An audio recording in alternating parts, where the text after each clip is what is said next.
the difference between successful people and non-successful people is they feel the exact same way, but they just act differently.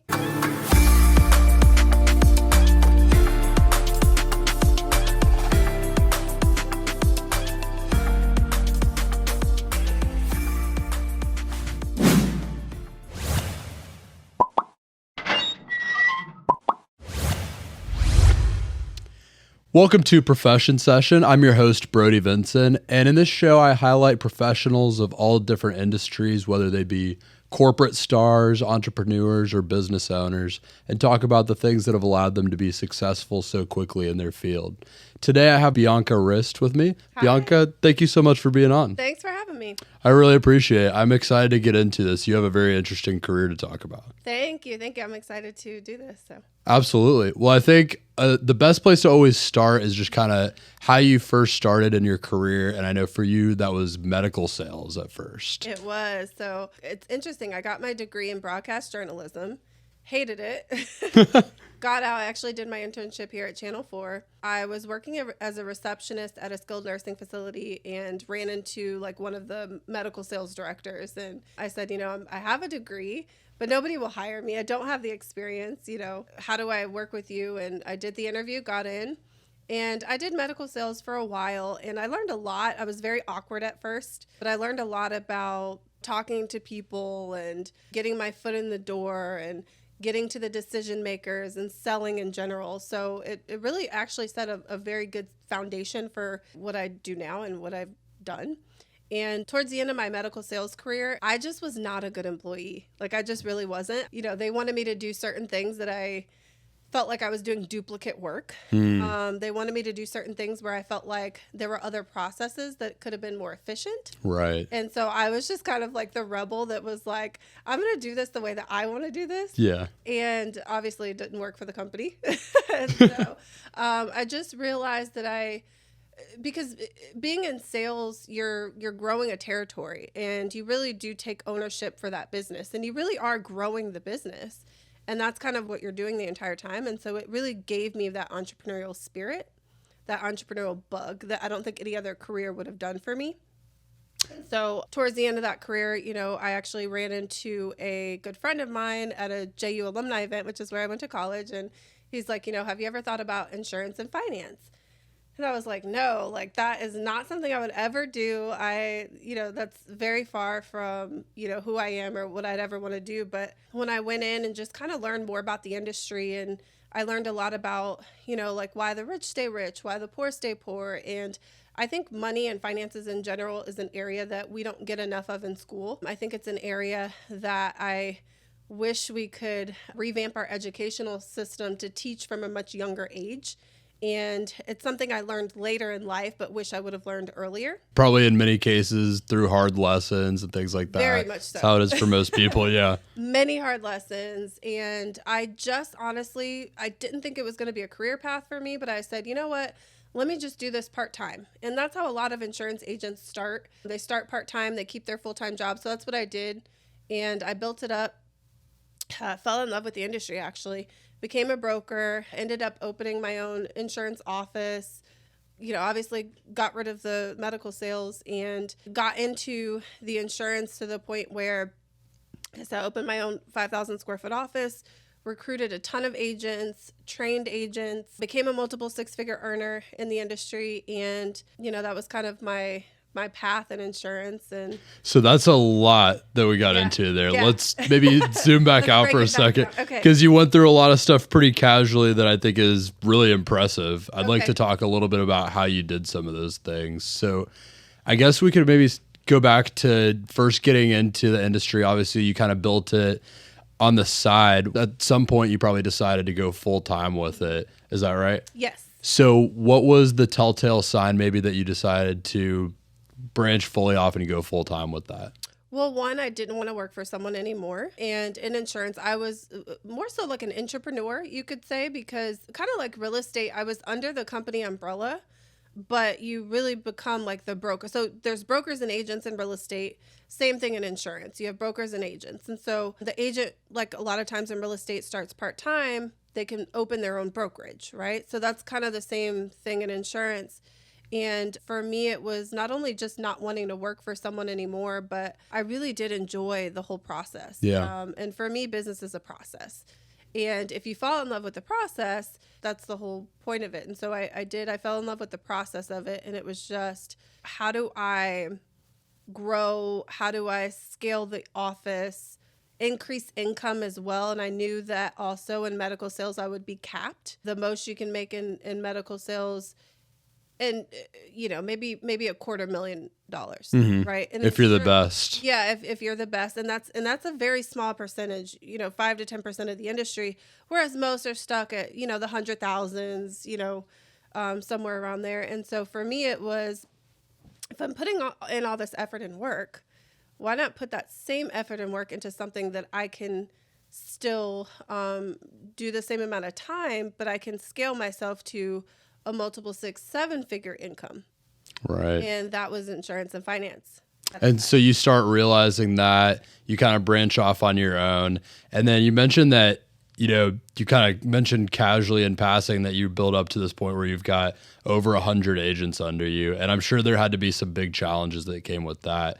How did you go about even just bringing your first agent under you, and what was that, getting over that first hump like, and then how did that continue from there? Yeah, so my very first agent was actually a friend of mine. We would do these presentations where you would come, you would learn about the industry, and they would say, okay, I want to get licensed. And so he was actually a good friend, and he was looking for some different things too, because he had a job that he didn't like anymore and wanted to kind of branch out as well. And so he was my running mate for a long time, for many, many years. And I think that's so important too when you're switching careers or getting into business or anything, is to have a running mate. How would you describe that? I've never heard it put that way in those terms. So a running mate is somebody that you can be like a sounding board with. You can bounce ideas off of. You can grow together, learn together. We were studying for our license together. We were learning the industry together. We were role playing a lot, because in sales, you're constantly role playing. You're back and forth,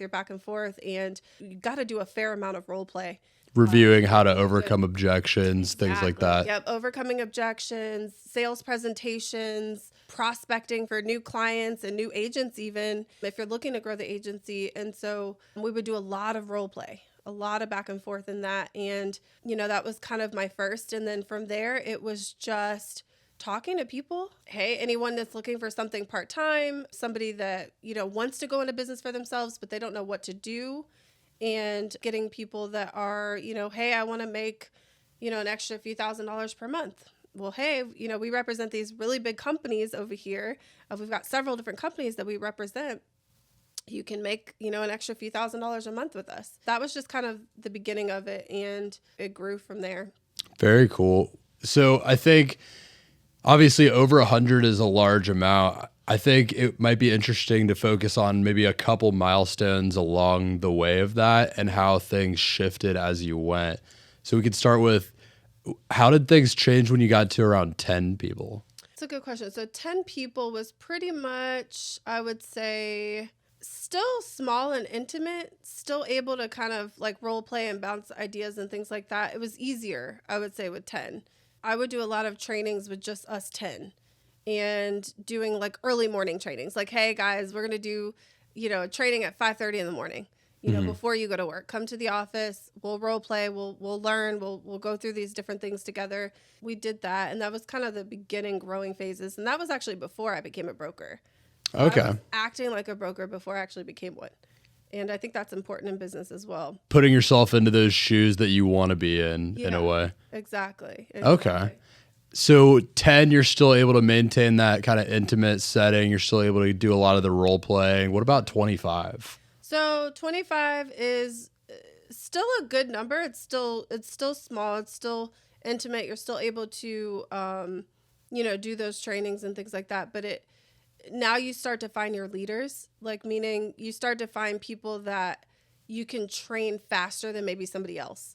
Yeah. So someone who just picks it up easy. Yeah. So as the numbers get bigger, you start to kind of hone down in on, okay, I'm at 25 now. I have, 2 people here that I can really, really lock onto and train and develop. So that's what we would say, like lock onto that person.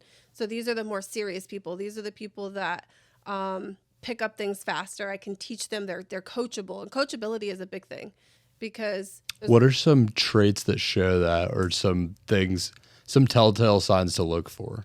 Somebody who moves with the speed of instruction. So you teach them something, or you critique or come up with something that you feel like they can improve, and they do it. Yeah. So a lot of people think they're coachable because they listen, but then they don't implement. So you can listen all you want, but if you're not implementing fast, then it's very difficult to grow, especially in that type of environment where it's very competitive. And especially, if you're looking to get to a certain level in business, because there's going to be people that are going to be more coachable than you, and they're going to move faster than you. They're going to grow faster than you. So that's a big one. I like that. I also really like this point of identifying these kind of internal, I guess, second leaders and focusing in on them, because really, I would guess the challenge is if you're at 10, maybe even up to 25, you as one person can kind of dictate and create the culture in a way, and you need to have a strong culture. But once you start getting past that point, you can only do so much to influence the culture unless you start giving, a second, almost like if you've got a giant house and you have a Wi-Fi router on one floor, and you have to get those little extenders where you plug one up on the second floor, it pings off and becomes a sounding board. And a very simple word for that is duplication. Yep. Who can I duplicate to be just like me and is coachable, that can just literally talk like me, run appointments like me, train like me. So it's all about duplication. Very cool. And then how did things start to change when it hit maybe 50? So 50, same thing. You find more leaders, and then those leaders then begin to be able to train other people in the office, right? There's more of the kind of duplication. Yep, that's all it is. So you just find more. The bigger the numbers get, the more it gets. And then bigger than that, it starts to become chaos. Mm-hmm. And the chaos is something that you don't want to control. It's something that you just have to kind of go with the flow in, and you're going to find new problems. You're going to have more conflicts that come up, and you may not hear everything.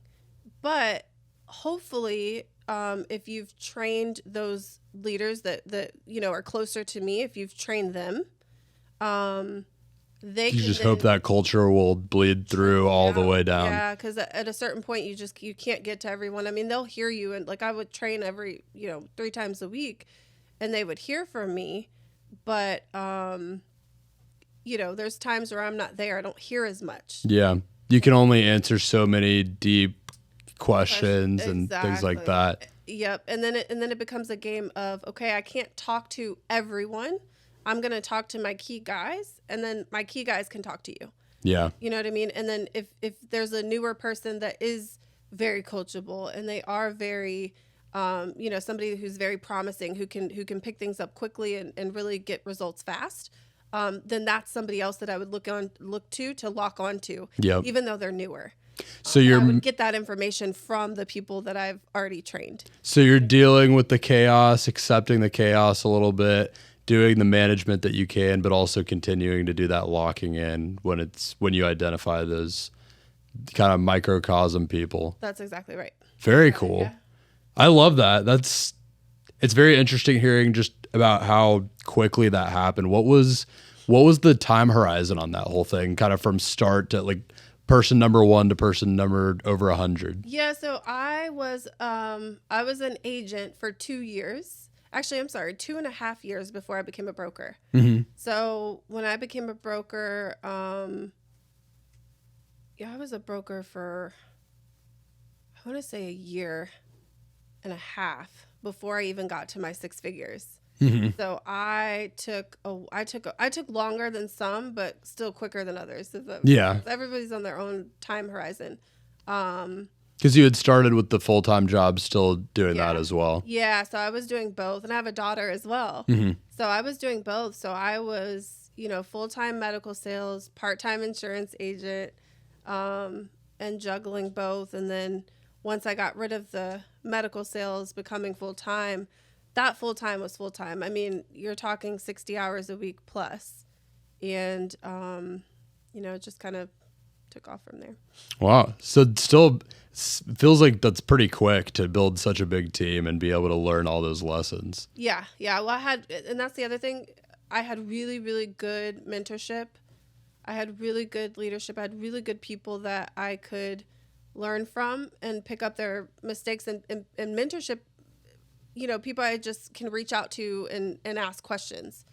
And when you are showing results and you're coachable, they're going to be more likely to lock in on me, right? You had probably someone up the chain really lock in on you, and from there you were able to recreate that. Exactly. Yep. Very cool. Yep.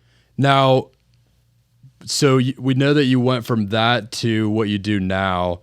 What did that look like? So you're in real estate now. You kind of operate in real estate investing and development. Mm-hmm. Obviously you had built up this big team for yourself. How did you decide to shift into that instead? Yeah, so a few things. One, I no longer liked the recruiting game, and I think I became more honest with myself about that, because I was really stuck in this world of like, okay, I want to become a 7-figure earner in insurance, but I can't do that unless I, just like in real estate, if I don't have like a ton of agents under me, I can't scale to that level. And so I didn't necessarily like recruiting anymore. I didn't necessarily like the schedule that I was on, meaning I would have to train every Tuesday night, every Saturday morning. Every Monday night we would do phone zone. So we would make a ton of calls in like a couple hours. And it just became...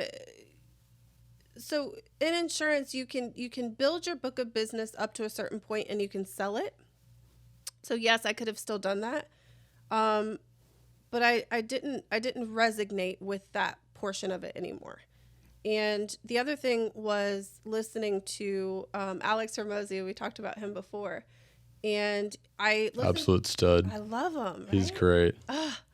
And I was listening to a video of his, and he was talking about the differences between billionaires and millionaires. And he said billionaires do not get themselves caught up in what they consider small peanuts, meaning if they can't create and scale a business to be able to sell it within, let's say, 5 to 10 years, then it's not worth it for them, and be able to kind of like step away from it. Mm-hmm. And you can do that in insurance, but because I wasn't willing to do the recruiting anymore, it was impossible. It's impossible for me to do that. And so I said, okay, there's no way I'm going to be able to scale this to the point where, I can get certain parameters you had to hit in order to be able to sell your book of business. And I wasn't willing to do the things that it took anymore to be able to scale it to that point to sell the book of business. And I also knew I can't step away either, because I'm the face of it. Right. And so when you're the face of it, if you if you're not showing up at 8 a.m., your guys aren't going to show up at 8 a.m. It's about leading from the front. It's not, hey, you guys do this and I'll do something different because I just don't feel like it anymore. You have to be in the game and in the trenches with your guys. Like it's leading from the front. So if I say, hey, go sell 10 policies this week, I've got to go sell 10 policies first. And otherwise the culture will disappear with you. Exactly. And so it just became a thing of like something, one, I didn't want to do anymore. 2, I couldn't scale it to be able to step away. 3, I was starting to think bigger in the sense of like, okay, I don't necessarily want to make 7 figures anymore. I want to make 8, 9, 10 figures now. So what can I do that can get me to that point? And you did not see that path, the current path resulting in that goal? No way. Yeah. So why real estate? So real estate came up. So my ex-fiance, so my daughter's father actually was a GC, or is a GC. And back when I was in my medical sales days, I would actually work with him a lot on the construction side. Okay. And so I learned a lot about construction. I spent, 5-6 years with him doing that. I mean, I would go to houses with them and I would, help him lay floors or, help him paint or, just different things that I learned the whole process of like how to flip a house. I learned how to create a portfolio. And I also actually helped somebody else at the same time scale their portfolio to millions of dollars. And this is back in like 2008, 2009, 2010. And so I learned how to evaluate properties. I learned the construction side of it. I learned a lot about, building that portfolio. And I really enjoyed it. My dad was actually also a real estate developer in Chicago. My brother is senior vice president of a real estate finance company. So it's in the family. It's in the family. Yeah. And I really enjoyed it then. I just didn't know that I could do it on my own. Gotcha. Until recently. And what told you that you could do it on your own? I think when I had that mindset shift from insurance and looking at different things that I could do, and I started researching and reading books about it. And the very first book I read was Financial Freedom Through Real Estate Investing. And I don't remember the author, but it's a yellow book. And that was the first book I read about it. And after I read that book, I was like, man, I can do this. I know about business. I know about systems. I know about processes. I know how to work with people. I just have to. I know the construction side. I know how to build a portfolio. I've done. It's like you have all these pieces. You just need to put them together. Yeah. Yeah. So it's like this foundation that was building through those years, and now it's like, okay, boom. I have all these tools in the tool belt, so let me use this. And by the way, I can go make hundreds of millions in real estate. Yeah. Right. There's real estate billionaires, so if they can do it, why can't I? Right. And there's not a real estate billionaire that looks like me. Why not me, right? Be the first. So there you go. So that was my thought process. So you move into real estate, and what was how did the landscape of investing in real estate, working in real estate look for you at first? So first, just flipping. So just, obviously a lot of groundwork on the business side of it because preparing to build something. Preparing. And I'm not somebody that gets caught in the analysis or paralysis by analysis. I'm somebody that just wants to go. Like spending 8 hours figuring out a logo. No, we don't do that. Yeah. We just do it, right? Just go. And so for me, it was initially just, learning the process of okay, how do I find the lender? How do I, find the perfect property? Because the real estate everything is always changing. Nothing's ever the same. And we've seen that specifically in real estate over the years where what I did in 2008, 2009, 2010, it's a completely different market than it is today. Mm-hmm. And so, and even over the past couple of years, it's just changed completely. And so, figuring out those markets and how to kind of maneuver in that new market was a big part of it. I kind of lost what I was saying, but no, that's fine. The next question I was going to ask is just, I guess, kind of zooming in on that one particular point. Yeah. What in the flipping market, particularly that you kind of started in, what are some particular things that you look for in, because you mentioned identifying the types of things that make a property a good investment for that.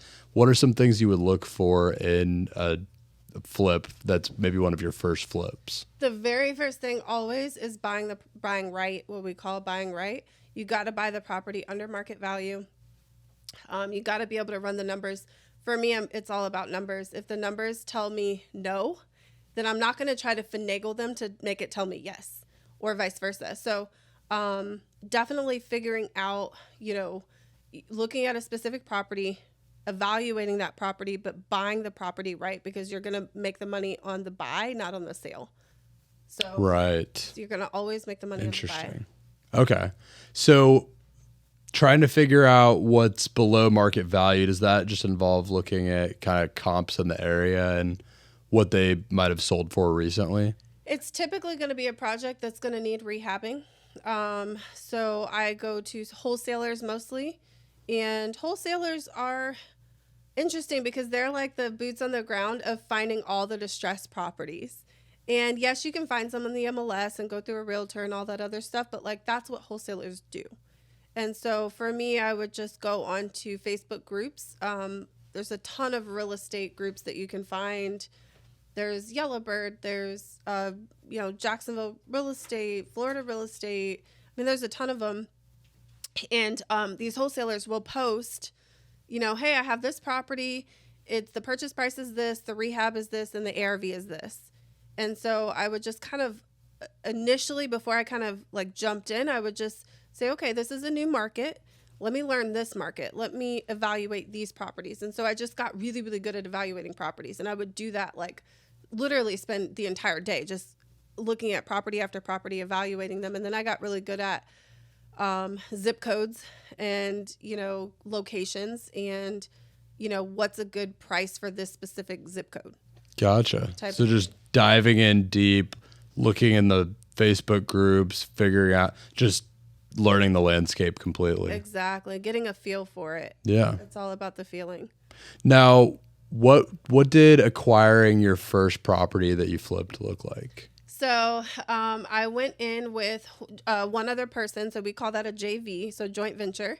So I went in with one other person. We purchased the property for $95,000, which is really good, and rehabbed it. Put about $130,000 into it, a little over. So all in a little over 200. Yeah. Okay. Yep. And then ended up renting it out long term, and today that property is worth about $500,000. Wow. Yeah. When did you acquire that? 4 years ago. Wow. That's impressive. About 4 years ago. So that was before I even like really went all in with it, like the way that I am now. Mm-hmm. And so that was just kind of like a little quick getting your toes in the water kind of thing. Quick in the toes in the water deal. And probably going in as a JV is a good way to do that because you've got a partner in the venture. You don't have to take on the entire workload of everything and the shared risk, of course. Exactly. For me, it was all about shared risk. So would you recommend starting with a JV for anyone who wants to get into this? Absolutely. Yes and no. It depends. If you're brand new, I'm actually going to do a video on this. If you're brand new getting into it, I would definitely go in as a JV with somebody who has experience. Right. Somebody who knows. So I call that partnering up. So if you're the smartest person in the room, get out. So you want to learn from somebody who's been there, done that, and can kind of help you eliminate mistakes. If someone for whom this is not their first venture. Correct. Yeah. So definitely in that sense, if you're partnering with somebody who this is their first time, yeah, you guys can partner up on it, but you're both gonna essentially be, on the same experience level, which is fine too. You'll just make mistakes together. So it just depends on what you're able to stomach, what you're able risk wise. Yeah, and kind of if you guys gel together and what your talents are, your strengths, your time, your money, your experience, your values, your principles, your vision. All that stuff is important when you're looking at JVing. You mentioned a lot of things there. What are maybe the top 3 things you look for in a partner for a venture aside from the experience? Yeah. So definitely somebody who has the same vision as you. It's hard and when I say vision, I don't necessarily mean you could put vision into 2 different categories. You could put it into the category of what's your vision just for this specific house, meaning, one person, what's your exit strategy, right? One person may want to flip this property. The other person may want to do a long-term hold on the property or a midterm hold. And that would be a pretty bad mismatch if you got down the road and you were ready to sell. They wanted to hold on to it a while and keep renting. Exactly. So big deal there. But vision could also be, what do you want to do long-term? Because here comes also the time commitment because one person may be in startup mode, meaning they're hungry, they're grinding, they want to work, they're there. But the other person may be, their vision is they just want to kind of kick back. They just want the passive income. They don't really want to put in the work. Right. So if your visions are mismatched there, it's very difficult to come together. Yeah, you don't want to be in a situation, obviously, where someone wants to find a management company for something and the other person wants to be the management. Right. Yeah. Right. And that, that's another one. I would say another one that's really important are your values and principles from a standpoint of like, what are your standards? What are your non-negotiables? And when I say standards, non-negotiables, I mean, one person may be okay doing shoddy work. That's their value and their principle. They're okay selling a house where, the roof wasn't put on properly, right? somebody else may not be okay with that. Their standard and their non-negotiable is no, we're going to do this right. We're going to do this the right way. And so you got to get those questions out of the way in the beginning, before you get into that deal as well. I think is so important, because you don't want to be in a situation where you're just not aligned on your standards in general. So just getting into really deep transparency, almost going through a full interview of the person, even if you know them well, probably just getting all of that ironed out. Even more so if you think you know them well, especially friends, because, you know, I've lost friends in business. You kind of learn like really a lot of like who that person really is. The deeper that you go in. Once you see them held to the fire, kind of through difficult situations. Exactly. Challenges. Yeah. You learn a whole new side of that friend. Yeah. And I've lost friends in like the insurance world because of that.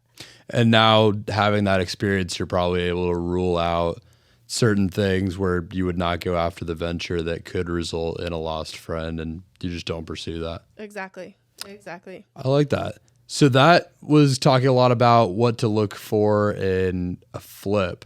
I'd also like to talk about a little bit more about how what you're looking for in your real estate career has kind of shifted into, you said it's kind of shifted into a little bit more long-term rather than the flip focus. So talking about more rentals, setting up like a lease for a family, maybe starting with single family houses. Is that kind of how you shifted from there? Yeah. So because the market is switching right now, and I just don't want to get into a situation where with short-term rentals, you know, let's face it, we're in a recession. The media doesn't like to talk about it, but we are, and it's going to get worse. And if people aren't traveling for a specific period of time, that could be an issue on the short-term rentals. Right.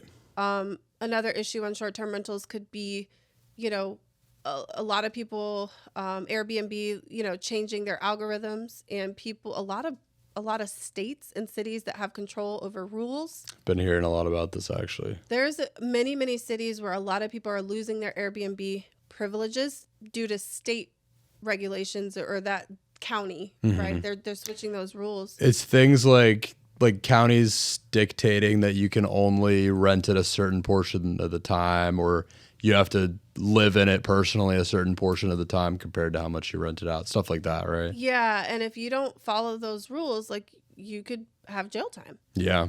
And I just don't want to be in a situation where the county is dictating what I'm going to do now. Does that mean that, you know, politics or, you know, change in rules or whatever can't change the flipping game or can't change the long-term rental game, especially for people that are in states where, you know, maybe they're tenant friendly. Like I know, like Florida, we're landlord friendly, but states like New York is more tenant friendly. So it's easy for those tenants to get away with things, and it's not as easy for the landlords to evict people as it is in Florida.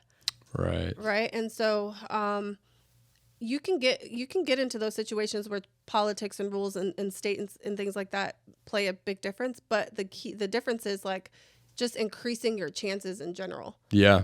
You know what I mean? Like just mitigating your risk just that much more. Understanding the state of the market and kind of pursuing the least risky avenue of that. For that time, which is for that time. Yeah. So which is why I say long-term rentals, because a lot of people are going to need places to live.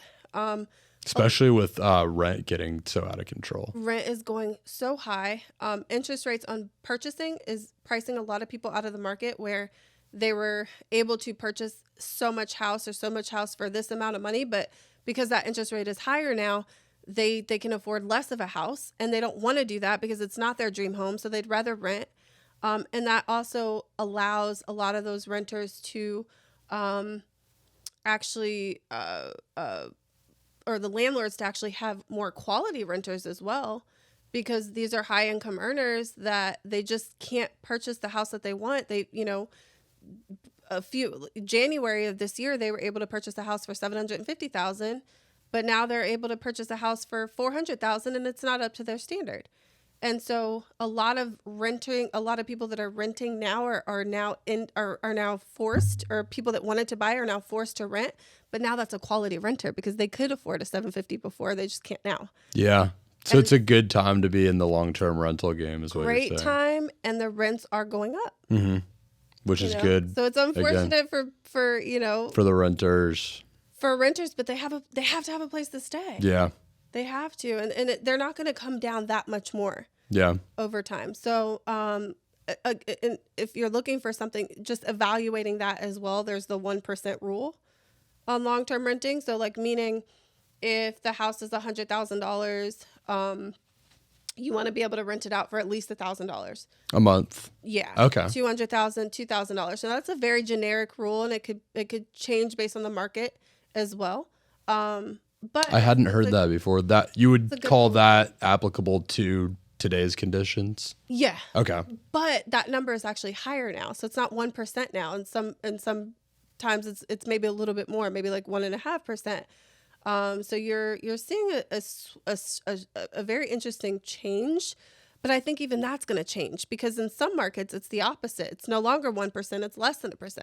So it just depends. And I was saying this to somebody earlier where everybody wants to put real estate under like one market, one umbrella. And there's the macro and the micro. Mm-hmm. And you really have to go like based on your individual location of where you're at, because Jacksonville, Florida market is completely different than LA, completely different than Chicago or New York, right? So just playing to that and making sure that you know that market as well, and sticking to those rules, so to speak. For someone in Jacksonville, since we're in Jacksonville right now, would you, in your opinion, would you say it's more at that 1%, or is it a little lower, a little higher? Little higher. Little higher, little okay. Higher. So it's like... We've had a lot of people moving into Jacksonville lately. It's crazy. There's so many. You're a little bit higher in some areas. So like, the areas like South Sides and things like that, you're higher than 1%.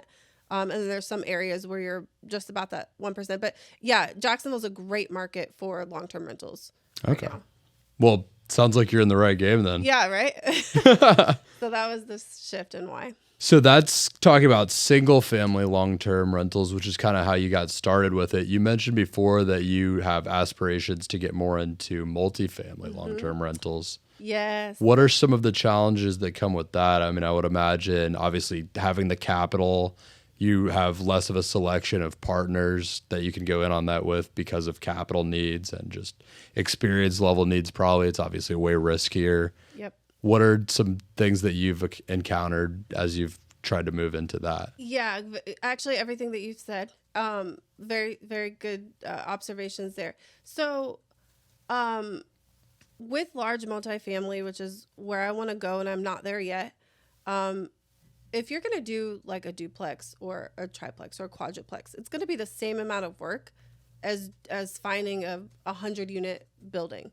The difference is the capital, right? So what I'm working on right now is creating a capital fund, a 506C. So I actually just did a video on this. The difference between a 506B and a 506C. And so I'm going to go 506C because it's going to allow me to market that specific deal. So like in a 506B, you're not able to market the deal. You can market the brand. You can market what you're doing, but you can't be very specific on it. On the actual aspects of the deal that you're advertising. Yeah, so like in a 506B, I can't say, hey, I'm raising money for this 100-unit deal, in Riverside and Jacksonville. I can't say that on social media, but I can in a 506C. So I can market the actual. In a B, you could probably say, I have this company. We do real estate investing. We're looking for investors. Exactly. Okay. Yep.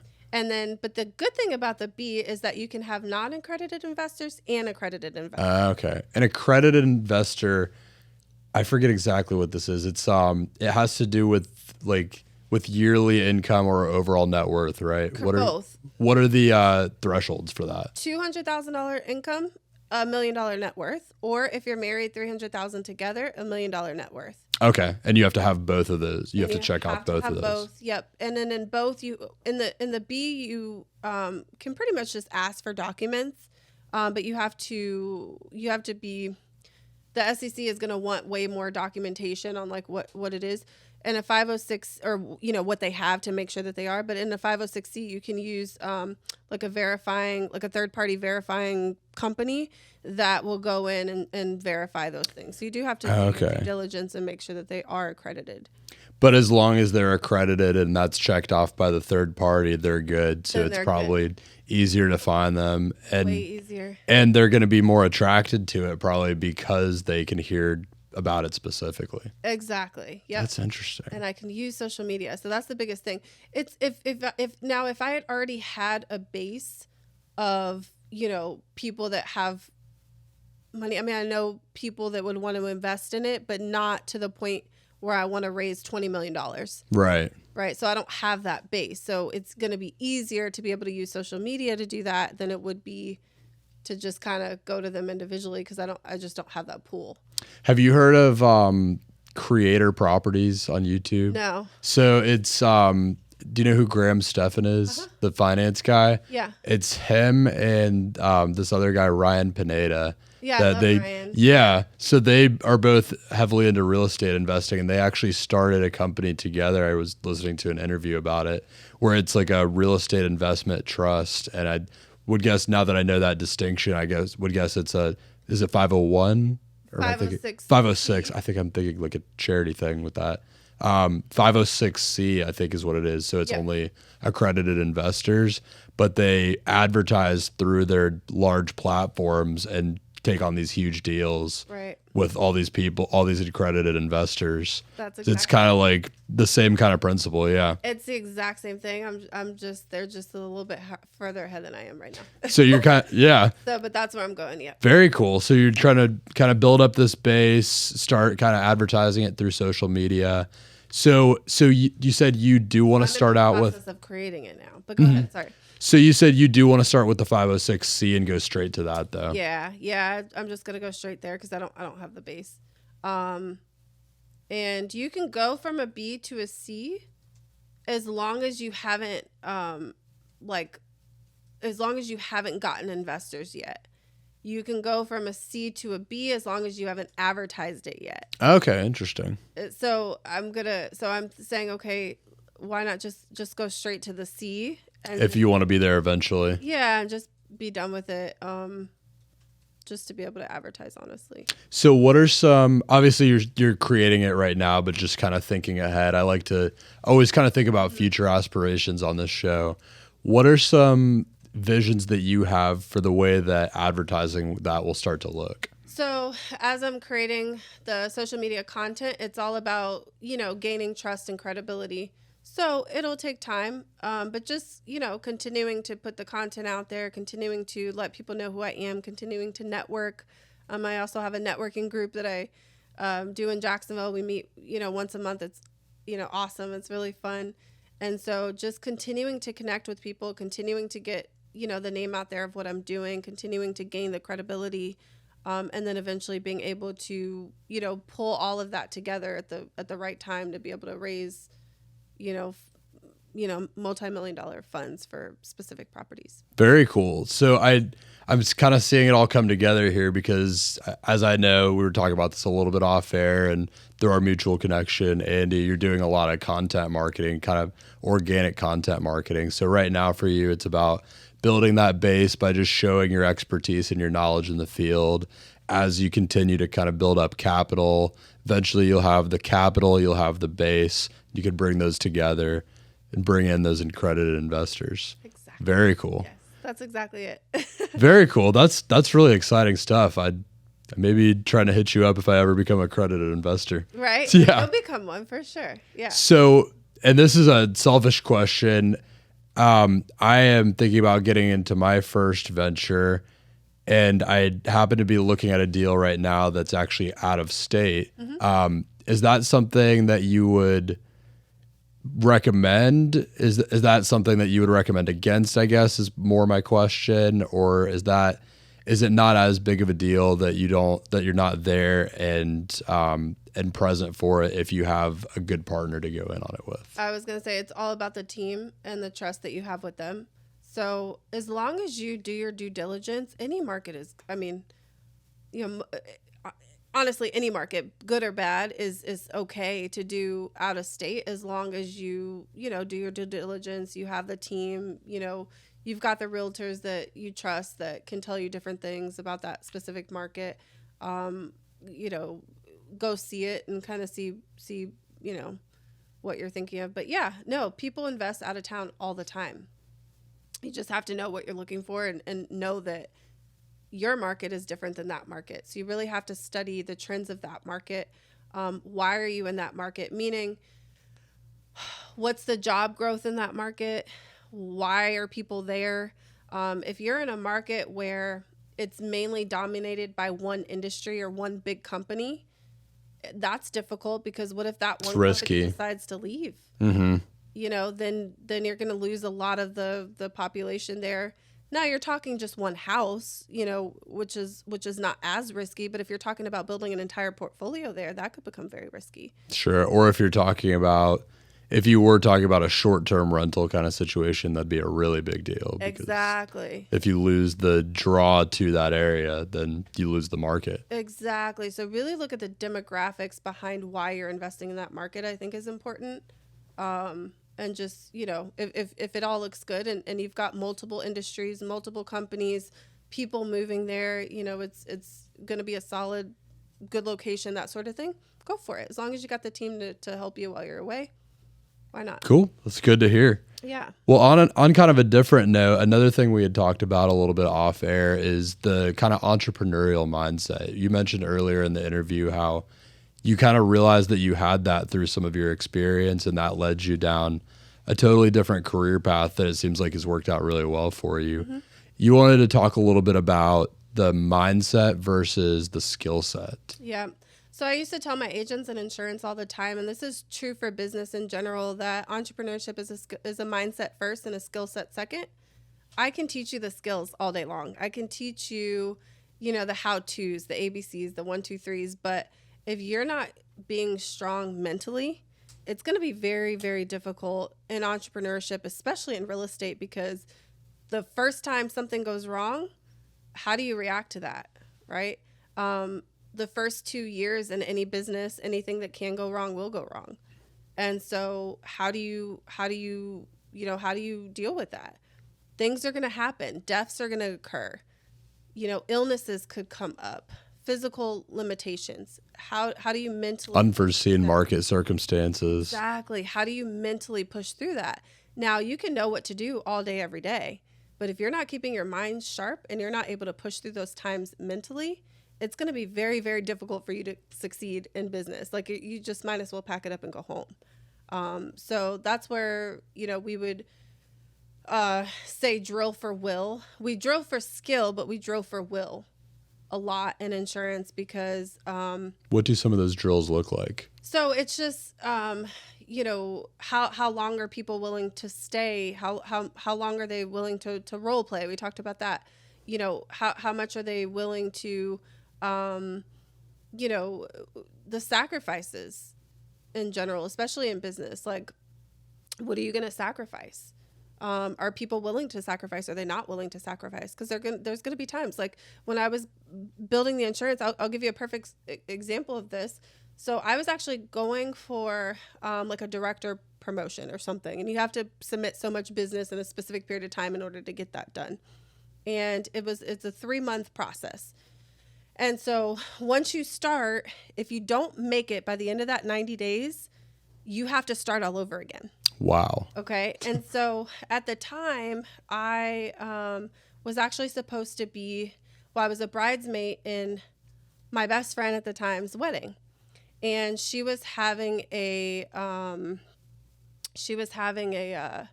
bachelorette party in Atlanta. But the same time her bachelorette party was the same time where I was on my last 2 days of that 90-day period. Oh, and man. I didn't have all the numbers in yet. And so if I didn't have those numbers in yet, I'd have to start over. So guess what sacrifice I had to make? Sorry, girl, I can't make your bachelorette party. She kicked me out of her wedding.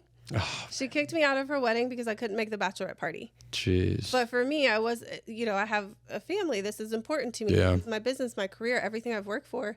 I'm not going to, go risk all that just to go have a weekend of drinking. Like, I'll be at your wedding, but I don't need to go party with you in Atlanta for your bachelorette. I'm so sorry, but I can't, right? This is important. So that's a sacrifice. That's a drill for will. Are you willing to do it? Are you willing to sacrifice? That's one. This is crazy. I got into a car accident one time, and this is a little bit more extreme, I think, but I got into a car accident once, and this is when I was not a broker yet. I was an agent, but I was the director in the office, and I was stepping in for one of the brokers that was out of town, like that week or whatever. So I was the one that had to like step up and like run everything, and I get into a car accident. I ended up being okay. But I went to the office after that accident instead of saying, I'm just going to go home because I got into this accident. I was okay. I hit like a median on JTB, but I was still okay. Airbags deployed. I had some like burns or whatever, but I was mentally like, okay, I can do this. So I went to the office still.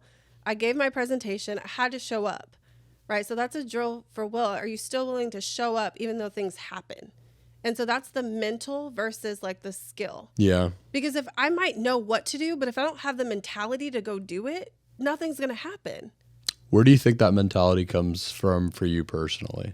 I definitely childhood. I think for sure childhood. My dad was the same way. He was diagnosed with cancer. He had a 4-year battle. He had to relearn how to walk. Wow. This is he was a real estate developer in Chicago. And he went through, probably the strongest man I ever knew. But yeah, he one day just couldn't walk. Just out of the blue, had a tumor in his spine, just couldn't walk, went to the hospital, walked into the hospital, could not walk back out. Wow. And the doctor's like, it's 2:00 in the morning. What are you still doing here with your pants like halfway down? He couldn't stand up and he didn't know why. But he was still trying. And he was still trying. And so anyway, long story short, we found out he had the tumor. We found out he had developed cancer. He was in the wheelchair. He relearned, they said, okay, make funeral arrangements. You're not going to make it. That whole thing, you're not going to make it past 3 months. Most people don't. So not only did he make it past 3 months, he did relearn how to walk. He went from a wheelchair to a walker, to a quad cane, to a single cane, to no cane. Wow. Never a complaint out of his mouth. He just did it. Like he was so strong. And it was to the point for me, you talk about like will versus skill, like he ended up passing away. And I don't know if this is because I was like in denial or what, I don't know, but he passed away and I went to school the very next day because It was like, my dad never complained. Like I still have to show up.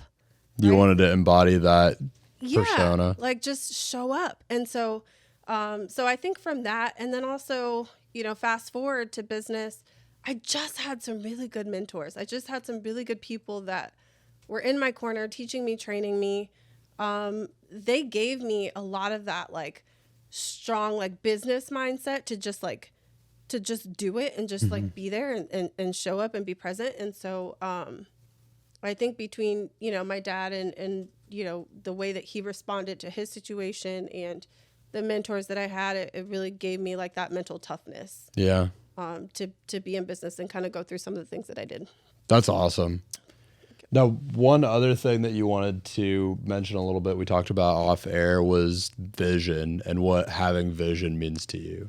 Yeah. So you can't do anything without like your long-term view on like where you're going. Like, it's kind of like, you're going to get on a plane, but like, where are you getting on a plane to? Like, you got to know like what that final destination looks like. Yeah. And so if you don't know that, you're just aimlessly flying in the air. You know what I mean? So, definitely beginning with the end in mind. I know it's so cliche, but it's so true. And that end may change along the way. That vision, for me, as we've seen, it changed for me in terms of industries, but it didn't change for me in terms of like what I want my life to look like. Mm-hmm.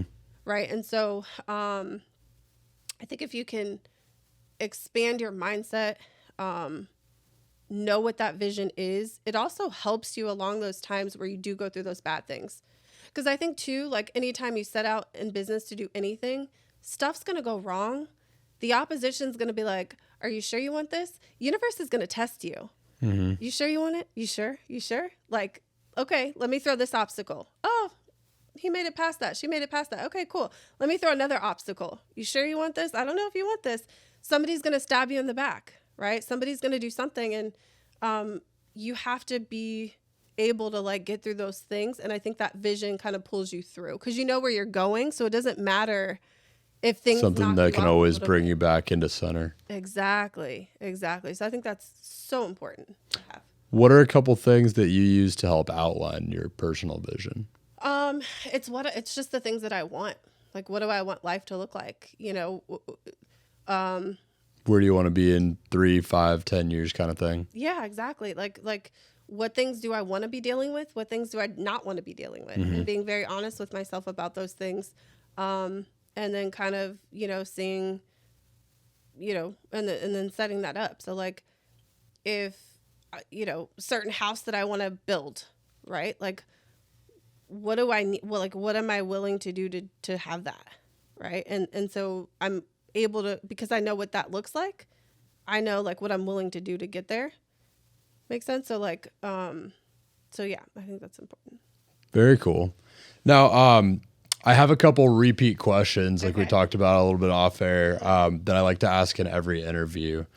One question is, you know, you've had a couple pretty distinct moments in your career that we've talked about so far that have taught you many things that we've also talked about. If you could go back and talk to a young Bianca as she was kind of first becoming an entrepreneur and deciding to work for yourself, what are a couple things that you would tell her to do differently? Yeah, for one, I would say learn, you know, more of like who you are in general. Because I think for me, I didn't necessarily know exactly who I was. I think a lot of people at my age when I started were more clear on that than I was. And so getting to learn more about who you are is learning your likes, your dislikes, what you want, what you don't want, what you're willing to put up with, what you're not willing to put up with, your non-negotiables, your standards. So I think if I would definitely go back and ask myself those harder questions, because I think it could prevent me from, you know, different paths or different maybe decisions that I made and that sort of thing. I think that's definitely one of them. And that also allows you to, you know, like I said, learn more about who you are. The other one would be to invest younger.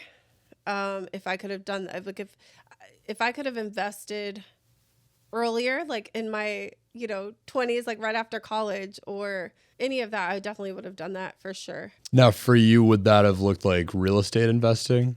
If you could bring that back in general, any kind of investing, just getting your toes wet at least. Yeah. And invest earlier, sooner. And I know this is number 3, but also like be more urgent. Yeah. Just be more urgent about things. Like success loves speed. And so I think if I would have been more urgent and being young and just thinking that I had so much time, you know, you blink and you're so much older. And I think if I could have moved faster in certain things or made mistakes faster, failed faster, learned faster, read faster, you know what I mean? You know, obviously could have been different outcomes. Very cool. I love both or all 3 of those things. I think those are really great. And that leads me into my next question. So the show is called Profession Session.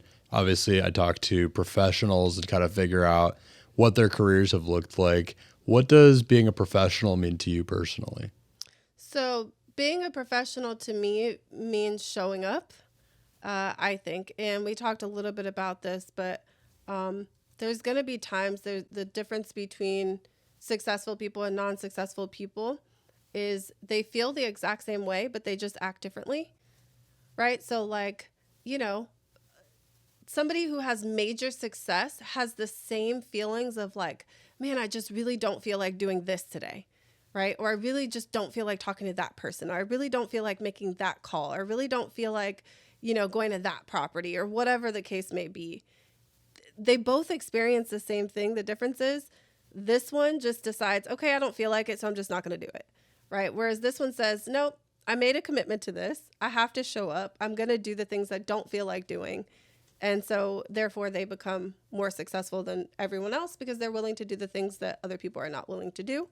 And they're willing to show up no matter how they feel.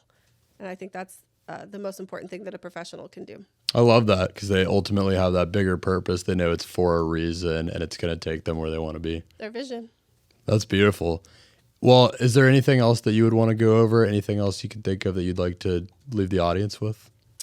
No, I mean, I think, anyone that has the drive and the purpose and the vision to do something, I think should just do it. Stop thinking about it so much and just go out there and make it happen. And just know that there are people that you can bounce ideas off of. There are people that have been where you are now. So also don't feel like you're alone in this, and don't be alone in it. Don't do it alone. Like, go find somebody that you can, learn from, or somebody that you can even partner with. Mentors, peers, and there was a term you mentioned earlier, like the kind of the right-hand man. Your running mate. Your running mate, yeah. Find a running mate, find some peers, networking groups, mentors. 100%. If you can do that, just and then just stay the course. Just stay the course. Awesome.